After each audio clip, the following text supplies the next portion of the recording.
ஸ்ரீ சதுரசித்தி லிங்க மாஹாத்மியம் 24ஆம் அத்தியாயம். மகாலய ஈஸ்வர லிங்கம். குறிப்பு: பிரளய காலத்தில் பிரபஞ்சத்தில் உள்ள அனைத்தும் இந்த லிங்கத்தில் இணைந்ததால் இந்த லிங்கம் மகாலய ஈஸ்வர லிங்கம் என்று அழைக்கப்படுகிறது. ஈஸ்வரனார் கூறினார், மிகவும் அதிர்ஷ்டசாலியே, மகாலயேஸ்வரர் அற்புதமான 24வது தெய்வம்.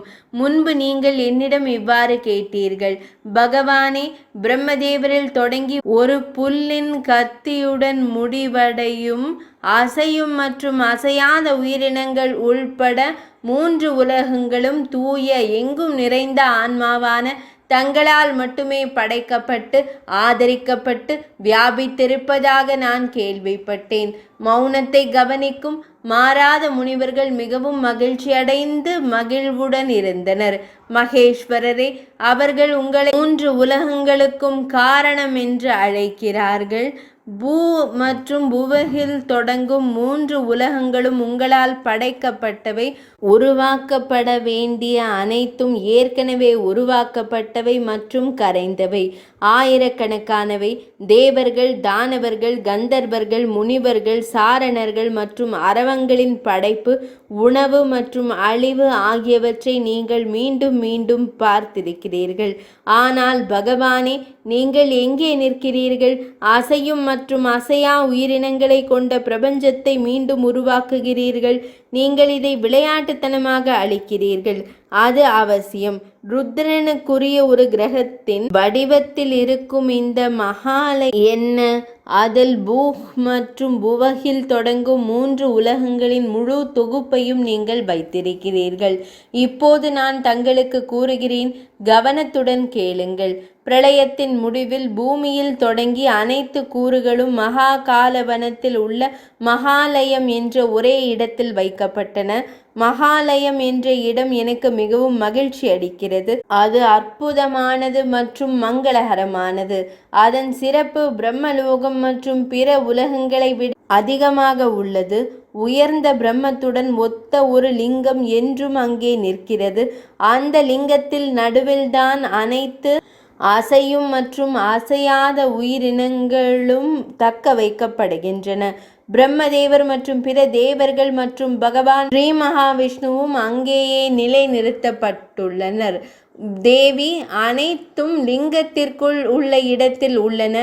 அந்த லிங்கத்திலிருந்து மகா ஆத்மாவான மகாமதி, பிரபஞ்ச அறிவு, பூதாதி, தத்துவ மகத், அகங்காரர், பெரிய அகங்காரம், பகவான் ஸ்ரீ மகாவிஷ்ணு மற்றும் சம்புமூர்த்தி, பார்வதி தேவி ஆகியோர் தோன்றினர். அதே போல ஞானம், புத்தி, துணிவு, புகழ், நினைவாற்றல், நாணம் மற்றும் சரஸ்வதியான வாணி தேவி, பேச்சு தெய்வம் அதிலிருந்து தோன்றின. அதற்கு எல்லா இடங்களிலும் கரங்கள் மற்றும் பாதங்கள் உள்ளன. எல்லா இடங்களிலும் விழிகள், தலைகள் மற்றும் முகங்கள் உள்ளன. எல்லா இடங்களிலும் செவிகள் உள்ளன. அது உலகில் உள்ள அனைத்தையும் வியாபித்து உயர்ந்து நிற்கிறது. இதிலிருந்து லிங்கங்கள் பிறந்தன. பூமி, காற்று, ஆகாயம், நீர் மற்றும் நெருப்பு ஆகிய 5 பெரிய பூதங்கள். அவை அங்கேயே கரைந்து போகின்றன. பூமி, நீர் மற்றும் ஆகாயத்தைப் போலவே 4 வகையான உயிரினங்களும் அண்ட சராசரங்களும் முட்டையில் இருந்து பிறந்தவை.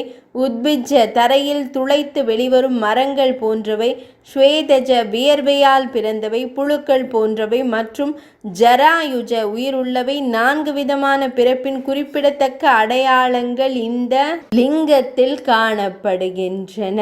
தபஸ், கர்ம, புண்ணிய, விரதம், தான, ரஜஸ், சதீவ மற்றும் தமஸ் இவை அனைத்தும் அந்த லிங்கத்திலிருந்து உருவாகின்றன.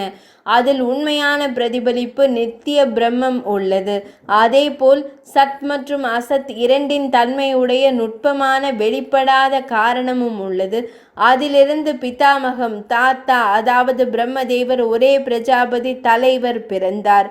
விஸ்வேதேவர்கள், ஆதித்யர்கள், வசுக்கள், அஸ்வினிகள், யக்ஷர்கள், சாத்தியர்கள், பிஷாக்கர்கள், குஹ்யகர்கள், பித்ருக்கள், ஆபக், நீர், ஸ்வர்க்கம், பூமி, காற்று, ஆகாயம், கால் பகுதிகள், ஆண்டுகள், பருவங்கள், மாதங்கள், 15 தினங்கள் அதாவது பகல் மற்றும் இரவு, உண்மையில் மற்ற அனைத்தும் லோகங்களை சாட்சியாக கொண்டு பிறந்தன. இப்போது காணக்கூடிய அனைத்தும் அதில் ஒன்றிணைகின்றன. எனவே அது 3 உலகங்களிலும் மகாலயா என்ற பெயரில் பிரபலமானது. இது முக்தீஸ்வர தேவத்தின் தெற்கே அமைந்துள்ளது. அந்த மகாலய லிங்கத்தை ருத்ர வடிவமாக வழிபடும் ஒரு மனிதன் 3 உலகங்களையும் வென்றவனாகி எப்போதும் புகழப்படுவான். பாக்கியசாலியே, மகாலயேஸ்வரரான மகாலயேஸ்வர லிங்கம் மிகுந்த பக்தியுடன் போற்றப்படும் போது அனைத்து தேவர்களும் வணங்கப்படுகிறார்கள். ஏனென்றால் அவர் அவர்களால் வணங்கப்படுகிறார். 24ஆம் அத்தியாயம் இனிதே நிறைவடைந்தது.